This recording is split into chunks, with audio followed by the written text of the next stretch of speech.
zanina kan thu pui tur hi thin rim reng ro ti ani dona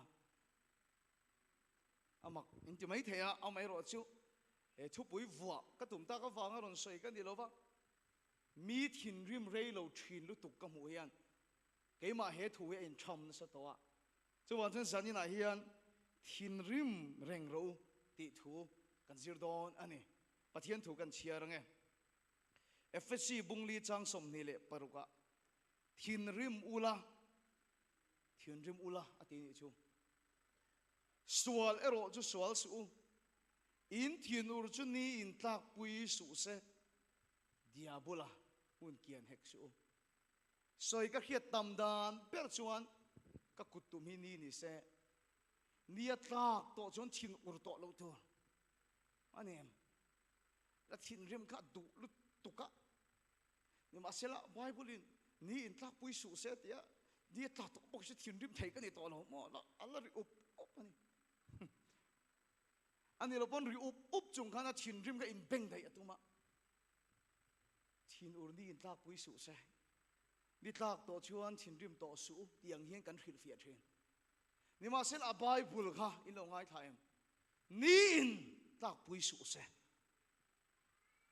ka kutum hi ni se ni tlak pon la thin rim reng ro ati ni hallelujah amma khop mai to ni tlak pon la thin rim reng ro min mangai na hi hun le ni ron in her dang lam hian liam pui su se ati chuan ni tlak pon hun ron in her pon min lam mangai reng ro ti na ani lo vem ni kan bible hian min khidalom ni atlak pon la thin uro I thin ur na hi ni hian tlak pui mia su se ati ni se wa chen sanin ngun ta ka kan ngai khak tu ra chu thin ur reng ro ti kha kan ngai khak tu ra ni thin ur na hi chin in a thwen the ni a pakhat na chuan he ti sa zia a thin ur na kan nei hrim hi oma ni chu ti sa zia thin ur na kan nei chu kan chung te le kan mai vai te hian min kai tho ol sam em ani a pakhat na chu ti sa zia thin ur na hrim kan nei hi kan chung te le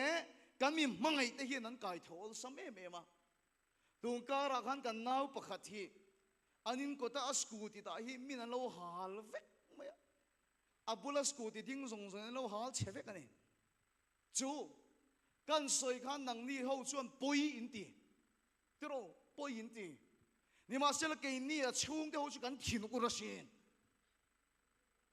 chu wa chen he mi khinga thin ur na hi chu kan chung te le kan nai vai te hian min kai tho ol sam bi ka ni rum khat kho pakhat rong bola kan kal na hian chu kan ei kham hi thingpui ka lo ina chuti lai chuan nu pakhat chi man mo te mai ka thlen in lama khan ron tlan lu ta ti hian aron soya kan ina iron kal thengem atia ke poka tlan phei vat ha kal pa in kan in khil phei ani an pa le an fanu hi an in ti thei vak lo ani chuan cho hin lo ai ho ni o me khamin jing kha ama zana fanu om dan te kha pa khana du vak lo wa hau mai a fanu la khalo ngoi ve mai lo khan apa kha achang ani choi lai khan apa thin ur lu tu khan a fian man lai khan la a fanu lu ya tuk lol mai fian hi bung mok kha chuan apa po choi tui to lo thawa anu po ron tan chu ka me ron ko ti chu anin ka va theng kha an fanu ber khan choi la I tuam ma ka hawa o ti kho pai pa ten thin rim chun cho te chu ei to lo ve mai la ka tia trapur chung hian ka thin chu ri mo ma se ka ri la tram tho lo ma tia a ri lu chu na ma se ri kha tram tho trapur chung hian choi lo bar loi ka ngei khop apa khati khop a thin nu na chan chu a fanu ni a nai vai ni a mo a fanu hawa a fanu han lo chang le ve sual kha sualin an thung ru la anin chunga dia bora na setakin mun an kiana anin chunga setan na opani in kha thia mem chu thinur na chuan ain chunga setan na a opani a oplat mai ni dia nga kan thin rim na kan an chho pui te ka in hau na te hian kan in chunga sual na mun kan kian train ti kan khela wangin nu tam tak mo a patam tak pon di thawang phun lawa tlak te kan tuma kana in sum kha ma bible thin ur su min ti rom chu wang chon thin ur viong mai la ni khat em thin rim lo tur kan ti chon in sum kan an tuma kan in sum rai po le nu aron puak le hina ani lom ni sual kha sualin kan thung ru la anom dan chalo kha hau na bukin kan thung ru la hau na kha hau na in kan thung ru le thina ta chon diabol na satakin kan chung kwa kan mun kan lo kian thina chu chon chung kwa asiam chamya lo fa kan hau te nge po an that pha chung lo ni hay mi tam tak in hau te hi chumo an that pha to don lo ti khe ma se an chu ga chin rim nan pa hi lei bok zo hrim hrim hin do ma reng reng se ti do lek hian angai kha to lo ma se ka soi zo hrim hrim don ka lo in khol ri to ho har bok se na so pa khata chen lo ho se chu ka ziang dan ni ne na ka li ka lo in khol to ti do hian soi zo hrim te kan sualin kan thung ru la hau na ka hau na kan thung ru la a chalo ti kan kheta wangin in sum kan tuma ni ma sel rei kan in sum thei lo ba mo fian bung lol khop ting kan in kho ba dia bula kan in chunga mun kan kian thina chu chu ti sa zia thinur na ni ka thiam em chu chu bible na ne da min khil galatia bunga chang som pasaria tharawa miom tlat chuan amma thin ur na te thin chit na chu athunun thei ti sai ni ni ma selo voina in bula ka sai du chu in thin ur na kha ti niam sak chau ka du lo ba kan thu pui po thin ur reng ro ti ni kha kan thin ur rei lo lu tuk chi ni poi ka te ni chu kan thin ur na chu kan nai vai amo kan chung te an ni apa nga thin rim na ka sai lo zani na chuan thin ur reng ro ka ti na zok thin ur na chu ami hing wang i na mo a thil ti wang a thin ur na ni lo ti tir tu a wang zo ka thin ur na ni ka sai ni chu thin ur na satak nei tu chu iso Krista khani temple avaluta kha pathian temple khan lo ti bor bang em maya so mang te pu ka siam khoba bol lo anon siam ta ni chu ta tak chun iso kha thin ur sin ma se thin ur na chan kha setan kha ti khop mai pathian biakin lo ti bor ba na wang khan a thin ura chu a thin ur na chuan kha temple kha thian thiang le mani lal pa chu fakin om ro se iso a thin ur le a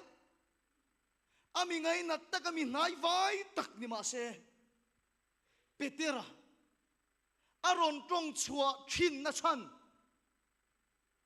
a chang chon petera tong ngei po khani ma se diabol ta nunga kal ro setan kha mo isu kha petera wang ina thin rim lo wa ma se kha tiang aron tong tir tu awang kha na thin ur zo kani in kha thiam em anai vai ani wanga thin rim ani lo wa ami manga ya chung ko ani wanga thin rim ani lo wa ama chuan na tho tir tu awang zo khan i so kha thin ur ani una du tak voi ni apon ka sei du na chan choi hi ni pathian in he khovel asiam khan pathian me win en pon cha ati ni lal pa chu fakin am ro se hallelujah chia pakhat ma om lo sual na in mun a chang lo na tin reng in mun a chang lo tu na min sal bet mek tu yan kha khovela khan mun a chang lo ni ma sela seten a khovel aron lu atang khan pathian me win azuk en po cha ati em chu kha kan khovel na satakin aron liama aron ti bor banga nat na le so la tin reng khovela aron len tira a chung a hin kan ru me ka ni rong bol sak ngai na khiat mi lo mi ka ne ya an nat na rong kal pui te pathian min pe ti thin ho i rong bol pui ngai na ka khelova lal pa pe ka ni chona dam na lo tong trai kha ti chi lo ni sarkar thing phun khalo ki ngot chi ni lo ni heng nat na kan to mek te hian Isuan nen chu min khoi kheng ro se hallelujah amen dima sela Isuan nen a chuan ama awanga kan dam na chu ma oma lalpa chu pakilam ro se ama seten awangin khovela hiama ama seten awangin kan ruma kan tuara ama Isu awanga min ti dam aduni hallelujah unau tu chu wang chuan thiên uru cái gì đó chân chú mà nia veng pakhata kakala afanu na nakhir tak ato awangin apari lu na lu tuk beidong lu tuk chu ati ngai melo zu de in pha ani chu apa bula chun ti hian ka khirani chu fanu pa bula chu heti khopi ni fanu hi suala wangin da tuara suala wangin ti khoba nat na ya to ka enga tinge nang pon sual homia lowa zu ilo in pha ka sei tu min khathia mem unau du tak chung tin deu thoi sual in min hliama no le pa du tak tu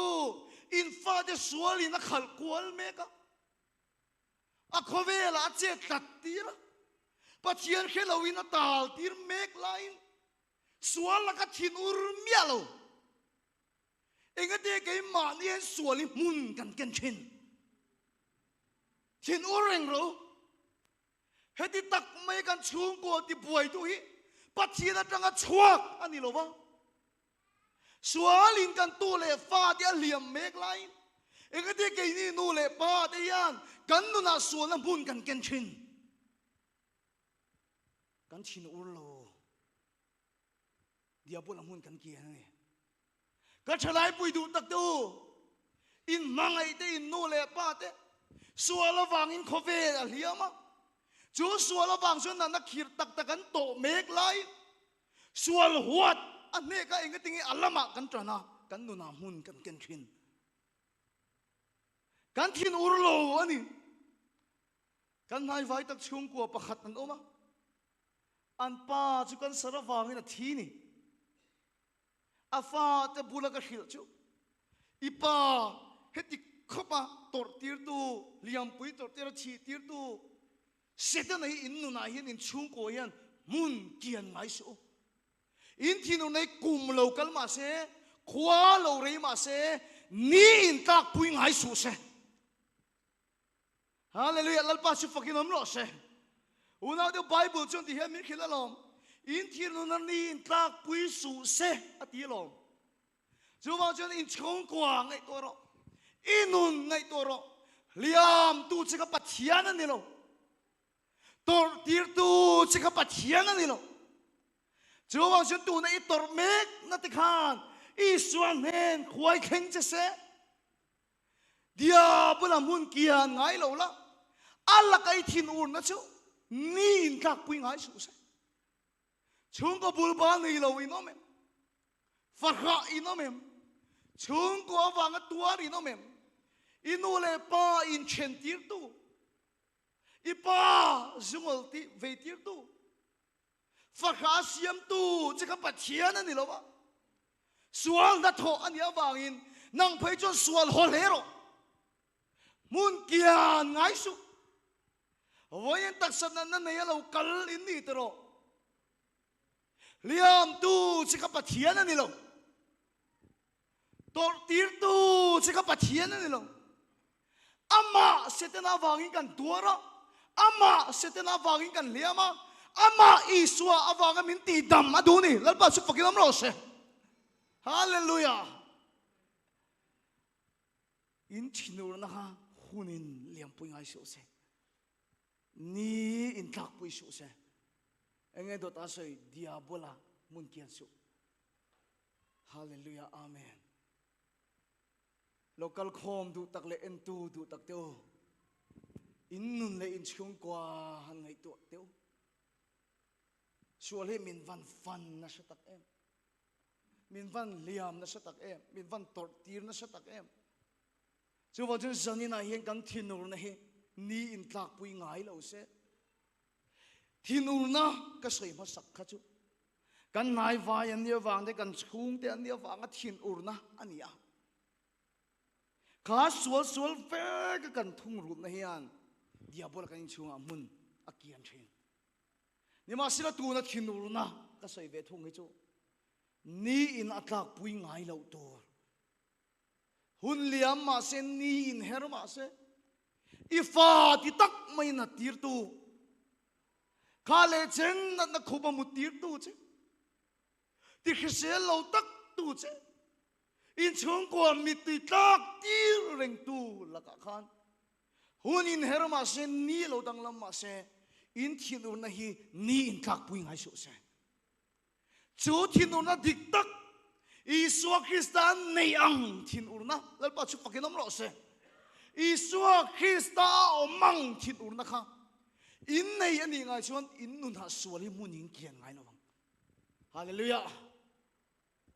hallelujah lal pa chu pakinom lo se chu thin ur na chu nei tu ra ni aliam tir ngai su kan thiam pa pakhat hi an chung ko hi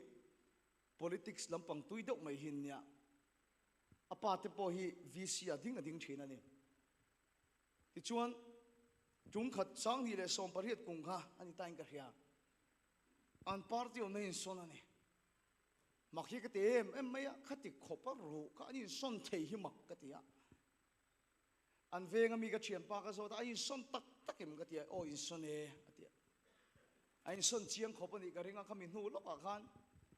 WhatsApp athil status du zo nga te athil post du zo nga te atong gam man du zo nga te hian an chua san tak party kha a soi se an chua san chiang khop ani hi garinga mo ti chuan nu te ahang kan muwa kan ti tin ahang kan soi chuak ta mani loka chuak si enga tinge moi po moi lo itil na thin party kha ka ti tak ko maya an ma ni soi se la ta ka ipo si po sa ti hian ka zota ti hem min khilani a chunga kan om lai kha chuan ati thil dik lo le thil fel lo te poi mu mai lamo a chunga om kan nia in zar zom kan ni ta ti ni chu wa chuan khang te kha do ngot chi khan ni lo wa chu wa chuan kan ngoi ve le mai thina kan ngai thei ve le mai thin a chunga om ve tho kan ni lai chuan ni ma sel kan an chua san tak nu wa chuan Kamin zar zom tu kha om to tlat lo maya kan du anga huain kan soi sel thei to lom ti hian min chang ani chumo ka ngai tu na hi ti thui khop mai ka ngai tu na hi America rama rongbol te ro pui deu mai ma chon sitan na betun di thin hian a thil so hi ka la hereng mai mi khuwa sual na vati pun lun kan tum chuan ati ti hira soya na kan va thoda ma saber chu music ring deu ai thil beng cheng na zong ka seina ni lowa riom se nei lo beng cheng deu ri thalo deu hi ang khoin kan rik tir phota ti chu sitan na between chu na soi chu ni ta apian thar to no a soi ni a ming po zon ramirez ania ring om se nei lo hi kan vat da ti chon atira chu ngai thei lo mà sẽ cần ti tàu nữa chúng khang bing cheng ri ka an run ngay thei chawa ti ni chuma ti chuan thil ngai thei nan nei to a an ma nia cholo na an nei to chuan tual tha na pom ma se pom sual na pom ma se sual na sa tak hian ron om ma se mi hing an chol to a pachia mi te khan sual kha an huat tat to lo wangin khalam hoi khan an tong trai kem to a na sa takin kami khuwa khan tharau sualin na thok thei thin an ti ni chu ona tu tak mi zoram po ni tata khit na hi ka nei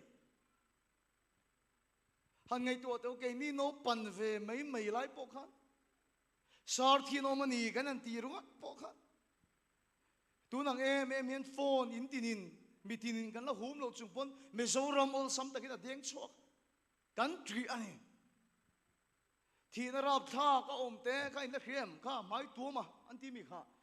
tiang lai te pe cho no pang sa na kan leng ngam lo khim chiat na pakhat kheng kha kan la cholo lo lu tu khan kan thin lunga khoya in tin deu thoin kan tong trai pui thin ani ne ma se la kan tun kho ve le ngai to teu khang tu na ka sei ai rap kha ki kum tin thai nga ma za da na thing reng chung pon ni china thin ur na ka sei kan chung te mo kan nai vai te lo ni lo phei chuan poi kan te kan thin rim mia lo in kha thiam em poi kan te kan thin rim mia lo rei lo te chung kan phone au hun alua akal lia ma kan thin lung aliam ve maya i swa thin ur na nei ang anai vai le a chung te ni wanga thin rim na ni lo an na tho tir tu a wanga thin ur na hi ring tu te hian kan nei pan tial tiala ka sei tu min kha thiam em ti chuan le chumi lampang hoi chuan sual na tho laka kan thin ur to lova kan en liam theya kan ngai nei theya hun aron kala ni ron in hera kan thin ur na kha ni na liam pui ta ni chu chu ta tak chun chumi lam hoi pon kan tong trai kem ta sual na in kan rama pon huna chang na sata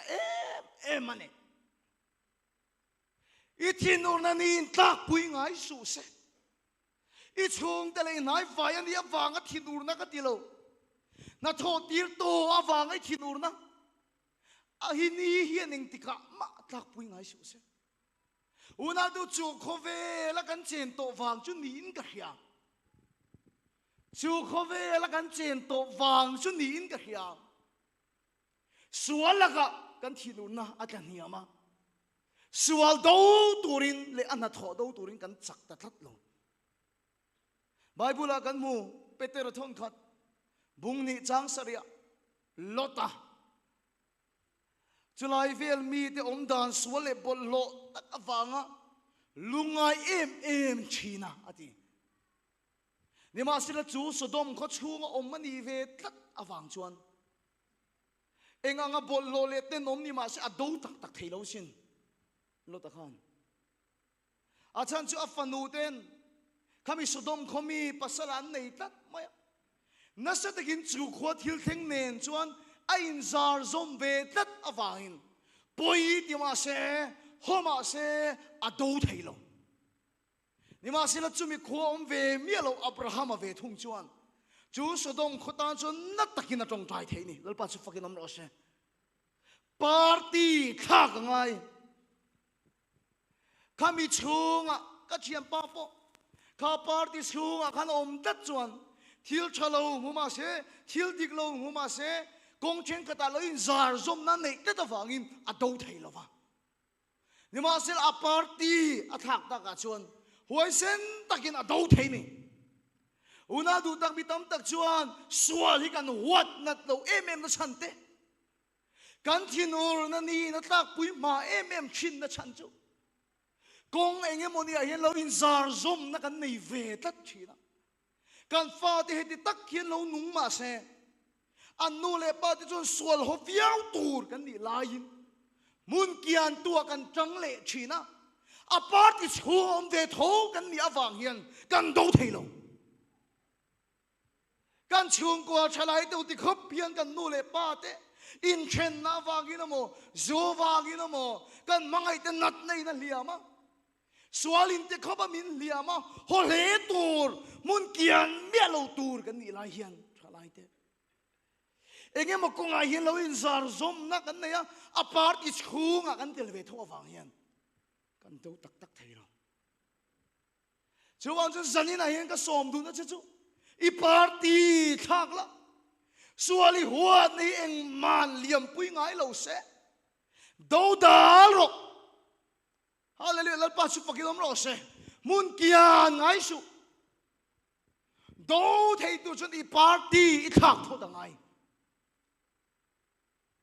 yom na sodom khai chu san ve phota ngai an yang em chu enti bol lo ma na lo ta po kami fel ta kani masi amak pa te awang khan in zar zom ta tani chu ka sei tu min khathia mang tara chuwan chun sanina hian inron kalpui nat nate iron kalpui del ri tu lungai nate in chung ko tina mek tu te nat na boy bet mek tu chekha pathian pek chen elong hallelujah lal pa su fakinom ro se pathian pek chen ilo in thin ur lo lu tuk chi ni long ka huat thin chu ni mun khang ranga kan kal bo hian an chung ko sual la ka an thin ur lo lu tuk chi ni long ka huat chu an pa amut reng lai bon an fa tem pathian kan hayang ti tik om chuang si lo nun ka mu hian sual an hot hot lo atira chu an tong trai ve fakang nga chia mem ni ma se la hun le niron liama ni nan thin un na liam pui le thin ma se zanian nang ero chu I thin ur na ni tak pui su se chu ni kho ba sual la ka I thin ur ani chuan mun ni kian ngai lo bang ka sei fia zo em ka hello chalai de u sual la ka I thin ur ro chu ti khop mai in chung ko tin tu sual la ka in thin ur ani chuan mun in kian ngai lo bang local pathian mi du tak tu sual la ka in thin ur ro kadit gak mai nat na wa ngai in chung kwa buk chop ngai lim ni mel mo ngai lo boy reng re ka siam tu chau la ka khan thin ur ro I thin ur tak zet ani chuan I party I tha ka nga mun I kian to lo wang a party chunga yom ta chuan mun chang ka da lo hoi sen takin Abraham ang khan kha Sodom tan khan I tong trai thei don ani lal pa su fakin am ro se hallelujah ni tak to chuan thin rim to lo tur ti kha chu ni mi lo ni o ni in tak pui su se tin na ala ni tak to chuan thin rim to lo tur ti tu ron sei choma sak ber nge mo ni moi la chu tu khoma ben ka cha ni chuan voi ni hian chu sual kan huat na kan thin ur na ni na tak pui ngai lo ba kan thin ur reng ani chuan thil ro pui deuh chu in do na kan tang hala ni hallelujah hallelujah lal pa su fakin am ro se in do na kan tang hala ni mi tam ta kan ina kan kala in do na kan be ho lo reng reng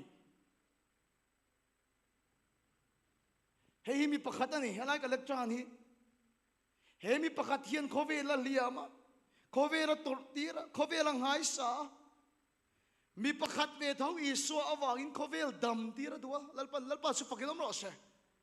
ti chon chu mi pakhat chuan an pa beramo tunge mo kha nat na in a tortir mek lain do ho tur kan ni lain kong khata noi zar zum le thina I chu ni kha thiam em ano in ko le thina ni sual hor o thin rim ro I fanu po hetiang ani chen enga tinge zui la in hota che he sual hi ni ma se chu thin ur na I suan nei ang anai vai le chung de ni wang ni lo ati tir tu awang a thin ur na dik tak min anei ni chuan in do na puang hala ni lal pa su fakidam ro se hallelujah in do na puang hala ni kharap chile mi nom pui ti ka kha thei lal pa su fakidam ro se hallelujah ring tu de in do na be hi anuam ka ti em na chu apakhat na chuan kan ne don ti kha san kan be ni he khovela boxing a mi in nek chuan tu nge chakang o tu sok nge chakang hai ka ring ke chuan hai ka ring te thi ni ma sila ring tu de in do na chu kalvari tlang a I son nek thuk to wangin ne to kan ni to ti khe chunga be kan ni a lalpa chu pakilam ro se thil chiang lo pakhat chia kan ni eng ti kang he kan knock out veng eng ti kang he kan nek thuk veng kan ne ti khe chunga be hi chu nuam de wani eng ti kang he kan ti tlo mang ti chia kan khelo ni lalpa chu pakilam ro se pakhat le nuam ka ti na chan chu Abraham Lincoln aten Indo in khevek America rama Indo then lai khan an tol zo ani an chak lo zo ani inga mo chen chung chu asipai beidong lutukin am ram president bula kapu pathiani kan lama tang chia mo ti hela zo da ni an tol le chak lutuk kha mà sẽ president chọn thì hiện là chang anh aro bể cái ship bay bắt hiền cần làm mà trăng em thì hi in zo ngay đâu cái mà đi zo hi in en phê la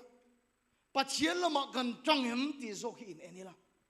bắt hiền làm mà cần trăng chung chứ bắt hiền chứ cần làm mà trăng anh thì là bắt chụp cái làm rõ sẽ vấn đề in đâu này mà chọn đón bắt hiền thì làm mà trăng em thì zo ngay đâu nang masuk kan di party ikakem patian lama itang tak memen patian lama itang ani chuan lalpa chui lama tang ani hallelujah sual mun kian su zar zom ngai su ichong ko tinatu chendar tu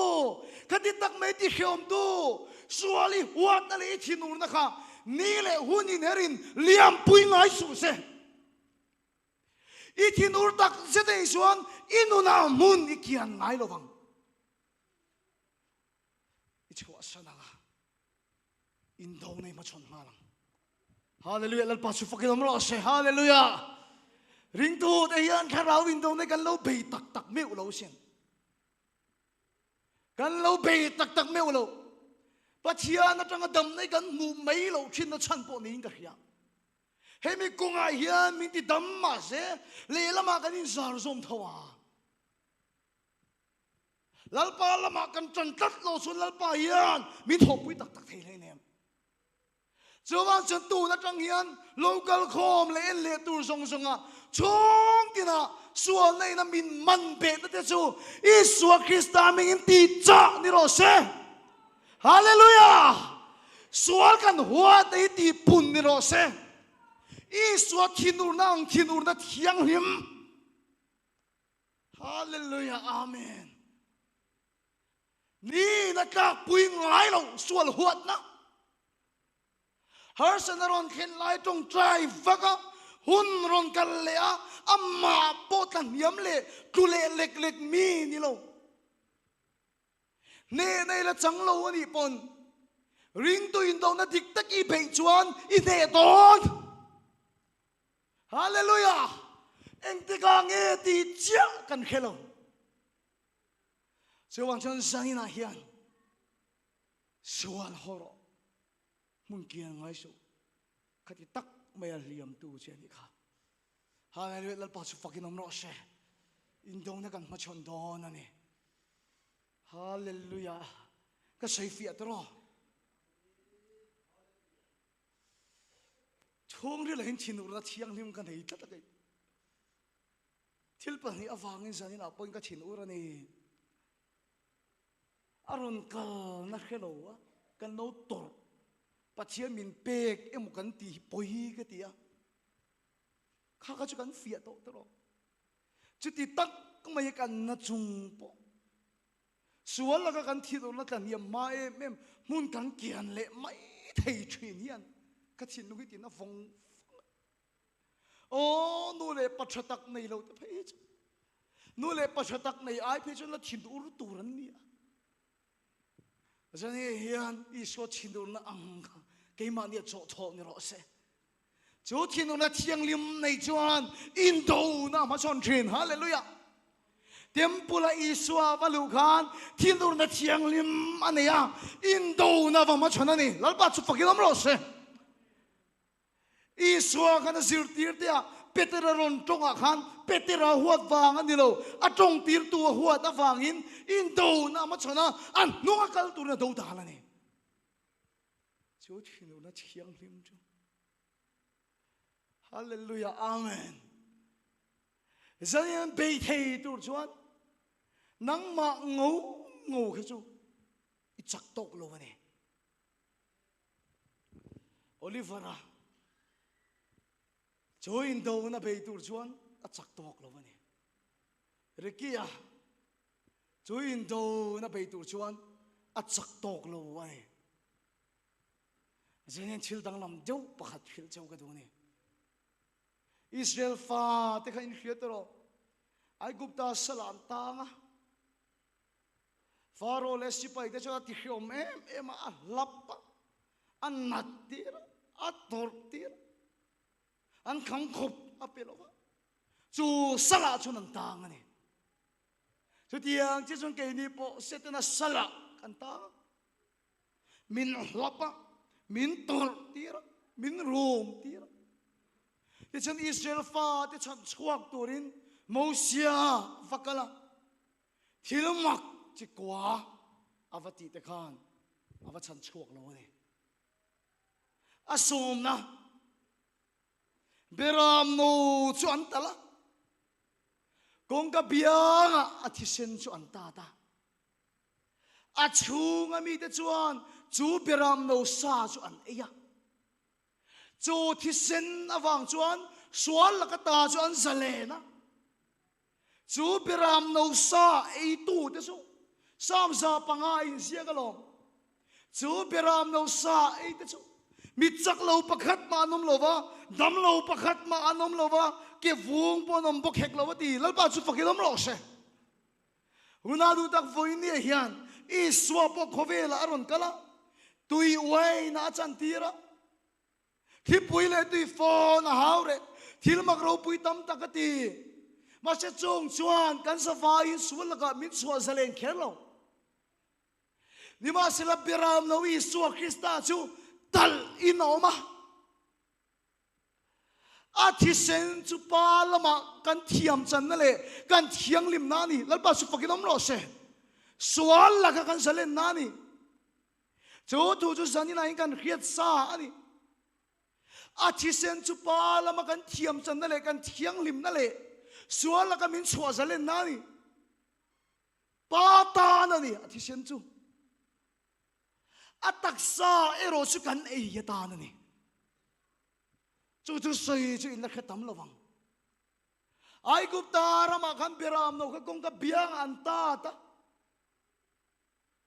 chu thi sen chuan ai gupta lakata achua salen tira sual lakan salen nani masa taksa chu an mani ta na ni an e ni thi sen na tho chu ka khil chu po ngai to lo ve I sun pa ma han king ani lalpa chu fakinom ro se kan thiam chan na masa taksa chu e ya ta na ni I eyatan chu thu sei chu la tam lo tro I eyatan pa la ka thiam chang te khi kan bor som em maya pa la ka ngai dam te khi sual nei min la man bit tat khin sin hi pa la ma ngai dam na chang te hi sualin aliam na nu ma kan la tuar ni hi kan sai non le tiang athisen chuan pa a thiamin chan tira ni ma sila chu mi te chu sual liam kan la tuar ni hi mi zoram ko khan mi te thin mun dik tak ani pa a thiam kan chang athisen awangin ache chu thiam chang ate chu sual liam an la tuar ni kan la roma kan la na ni ataksa kan ei lo wangani ka Israel fa te isu taksa ei tu te chu sam sa pa ngai ho na lo em do mi chak lo pakhat manom lova lalpa chu fakinom lo se dam lo anom bokhek lova an kal na khan ki vung tak ngial po nom lo ni hallelujah amen chu berang no taksa ei te chu isu po hian na taksa in ai du lom tun thengin pa ne na kaladin lo khi athisen chu pa ne na ataksa chu hei ka taksa in tan ka pe la ula eiro hallelujah lalpa chu fakinom ro se hallelujah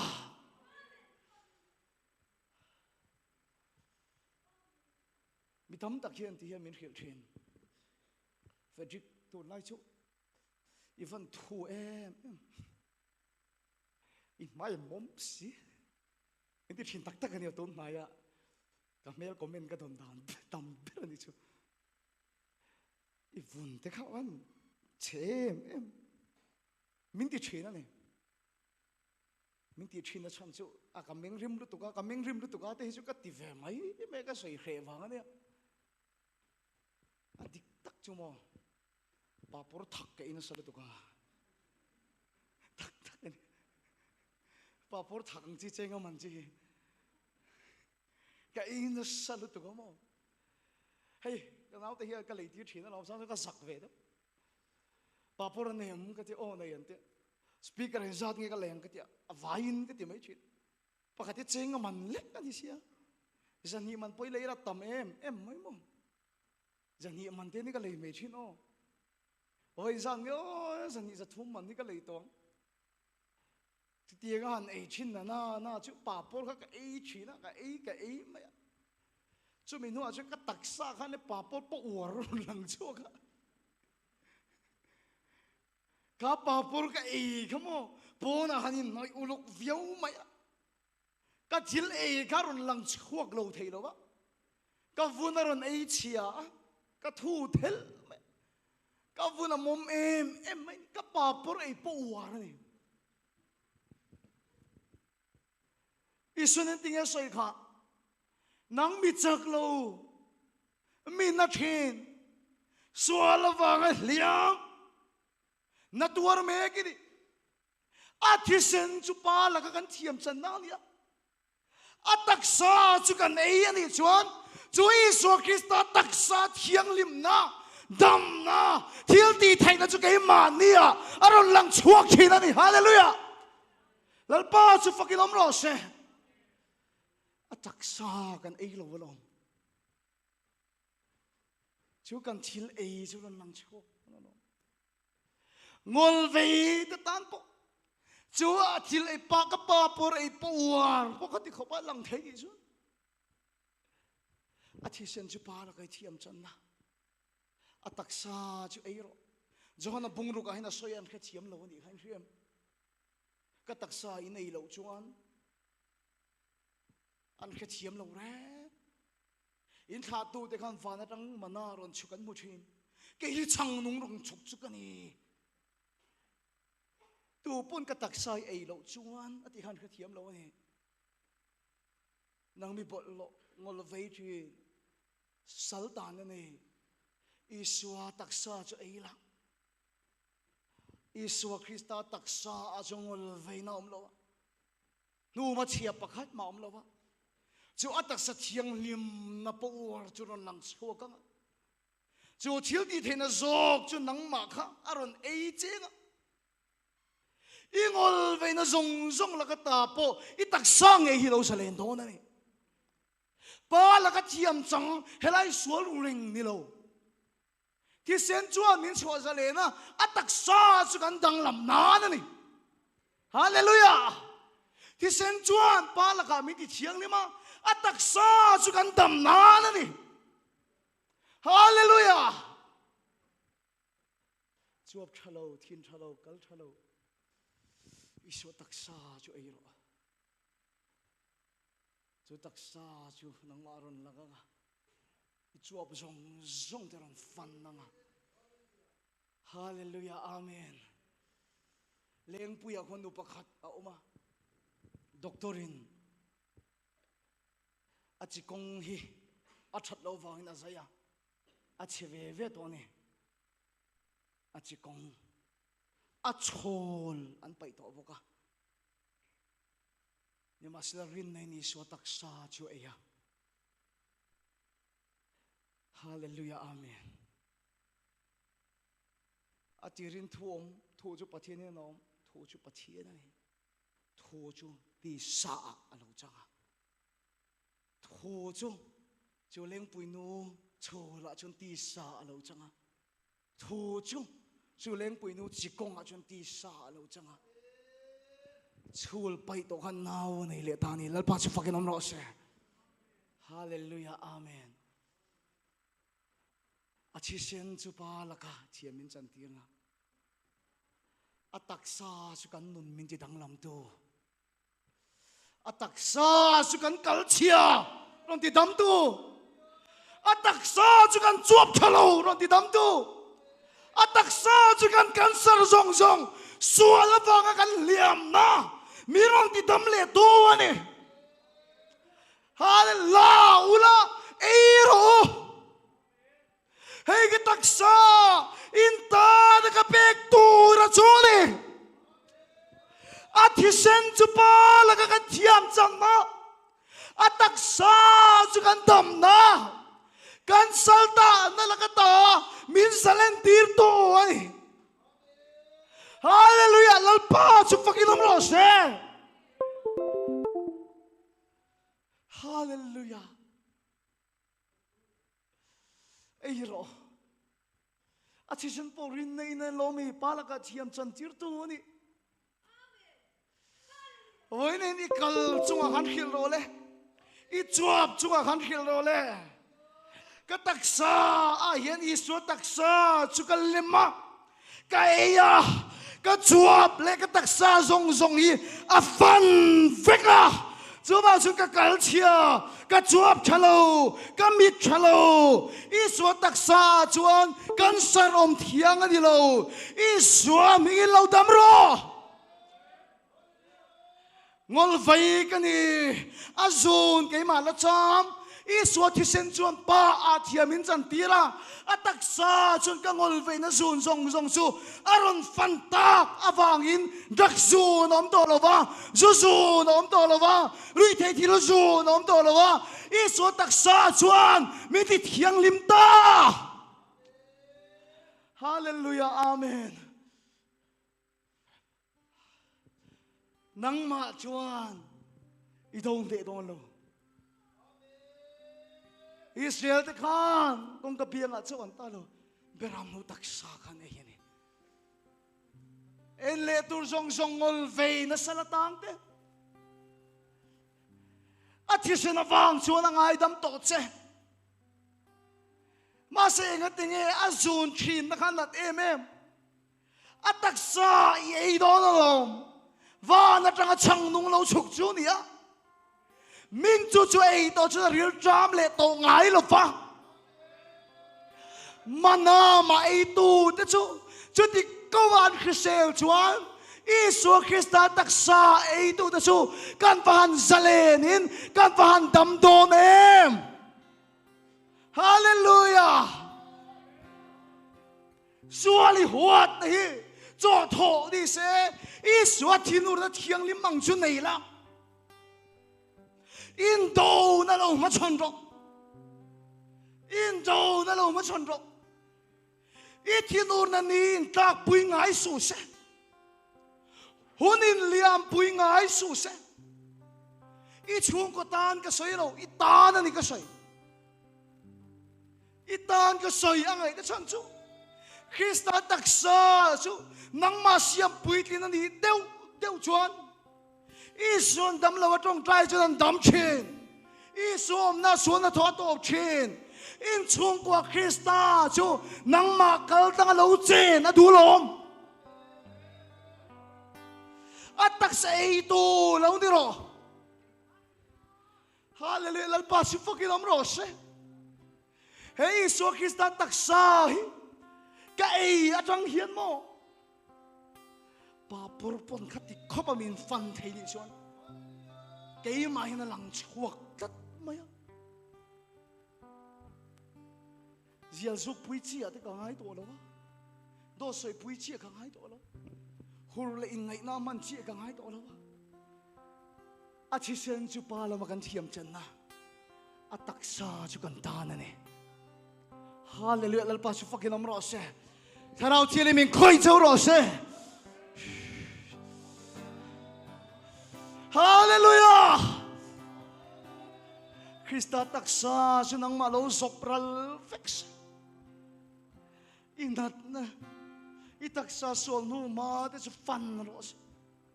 nang chuan ma chon chuan me don lo ma se Israel fa ten zalen na chu beram no chisen awang achung mi te chuan beram no taksa an eya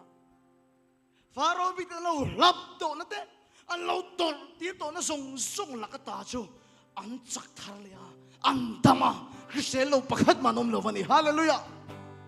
nang po se te na yan ko vela lap cha a tor ti cha liam chang hai sa chang se zol chua top je iso tu mani lova I lau to pekir le che tu ma inat na ti dam le che tu ma ini to lo ni tir le che tu ma atak sa chu itana la na ni hallelujah lal pa su fakin am ro she atak sa chu itana la na atop na nei chi ka soyang leiba an nei reng rengin an deal thin an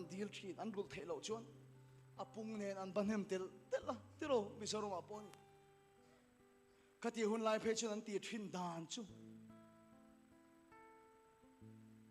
an rul thei to lo to pa phe chu an mani nen lam an sala an tang thin ani Leviticus book hen ro ne ma sela zubilikum alo thin reng chuan sal tang zong chu anin tan chua thei wang ni lovin zubilikum alo thin wangin chua top turania an lo to pekin le turani una du ta ke ni po sual sala kanta kan chung ten na ta wang te kan chung kwa sual ina min thun na wang ten in khol chua chu sei lo kan bat bel ve tul to na ni sala kanta ni ma sila luka bungli chang som parieta I so sulal pa lung oi kum thu sai tu van zubilidar chu cross aron ria min se zo chuar ngot ni lo kan lau to min pe ki le du ni hallelujah zani lal pa hian ni lau to pe ki le che du ring takin chua zalen ni to ring takin chua zalen ni to chu dar he pak chun zalen to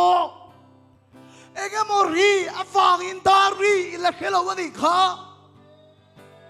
athisen chuan palama thia ma chan tir cha atak sa si ta na pe la lairo faro si pe de vuak liam na le nat na song song su beram no tak sa su ati chaka ati dam fekani ka tong try don I chua pangai ma chon chon I dam don lo I kal angai ma chon chon I dam don lo I beng angai ma chon chon I dam don lo I so taksa chu I ei to awangin I chua pa chon ron sopra langa I kala I mita I so chua pa kan sar om thiang ani lo I so kal kha chak lo mi lo amma awang ti dam che du amma avanga chua zalen che du a chisen chu palama ataksa chu kan ta na ni pachiama ko nin tong tayang chuan apil nu ma de chu dam veka apil chu dam veka la pa chu fakin ro se abulami safar lai choble chelin are vek hallelujah la pa chu fakin ro se hallelujah kan chiam pai sai ro le kapu hi kong na therapy la lai me ka nia helai mun ron kal don hian tiang hol ron kal ania tiang tel lo hi chuan ading ngil thei lo ni ading rei thei lo ni tuna hian tiang tel lo na ron ding ka ngai so sak lo wa mi dang ka biak san char char ding char char to bo ka tro lo kan le te le hallelujah man kun te le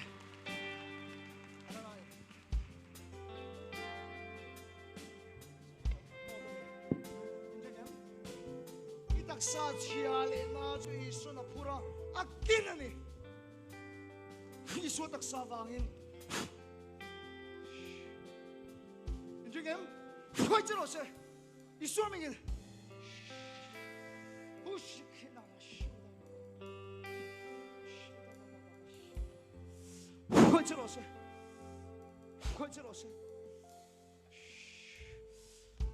khoi chro se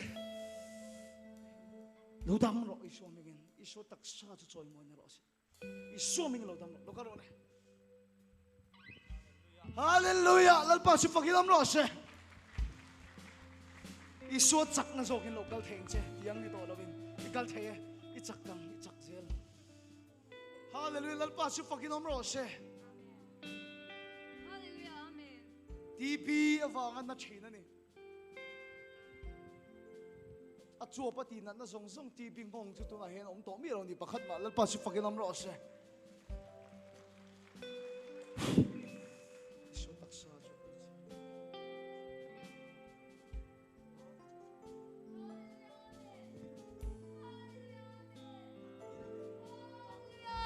isu mi ni damani Hallelujah, amen. hallelujah lal pa su fakin om ro se hallelujah kan unaw nu thi pu te na rin khoma tuna sob le chilin are ani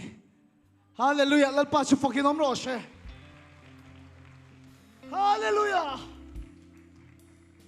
khongai takin ipa nam pharlok mai ka din ti lawang che thi pu re chu hallelujah amen ka feilam pangami ka khiat khani mo lal pa su fakin om ro se hallelujah eseli avanga kong na thin pero choble silin lal pana tidamani lal pa su fakin am ro se keti mo sai ro le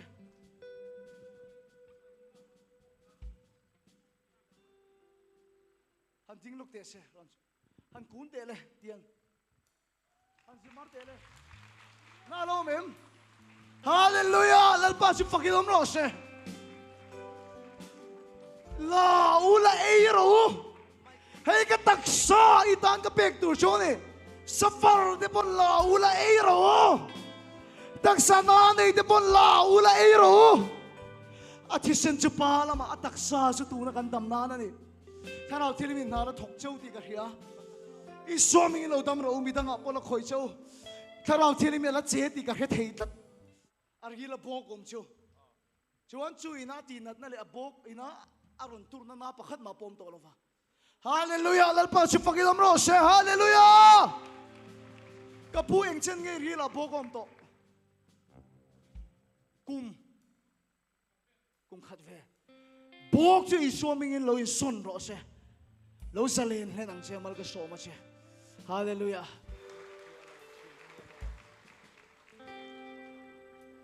apoi ro ko mu fia lo chin masih ke kora ha ka wangin ran chuak ngam lo ba khoi te ki ni ban phar mai de ra chuang ai lo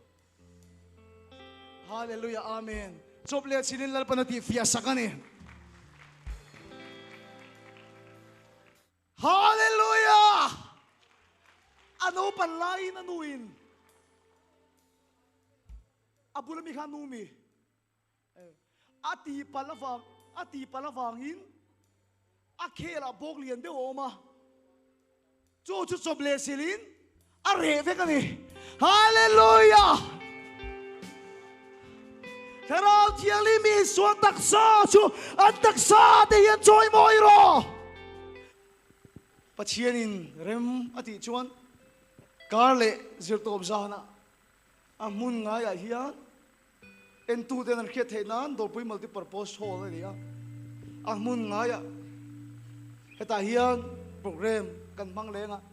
hetin kan ti thin chan hi chil dang wang ani lowa ama chuan thu kan sei top mai YouTube pa te TV te kan da thina tharau chilim khiat tirna na sem em maya khatiang rungo ta rong bol turin khiak min chi lo thui ka tung na miron phone le ron leng anom reng boxi minan duani phot chuan rong bol sak turin lalpan kan ti mi min tia taksana nei kher lo te po pachinom puina chhum pui nuai hen ron chol turi ron kal ula ataksa eya tai turin ron kal ula hallelujah lalpa su fakidam lo se thok rim le purit pur tai na song chodang ral u ma eya tai thailo kan ni iso taksa tai na ron ei turin ka som chewa taksa le thinlunga safar te ngai dam thailo le thinlunga na nei te taksa na nei te zirtop zada ron kal le turin iso mingin kan som chew ni